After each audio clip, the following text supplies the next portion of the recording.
रायरंगपुर कचेरी पड़ियारे आंतर्जातीय योग दिवस पालित।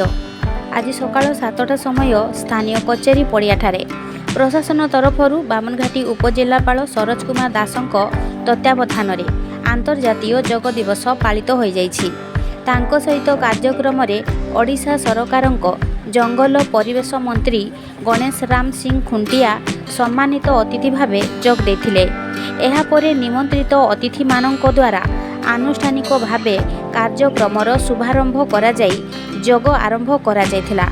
एथि सहित मुख्य अतिथि माने निजको सुस्थ रखिबा पई प्रत्येक दिन किछि समय योगाभ्यास करिबा पई परामर्श देथिले।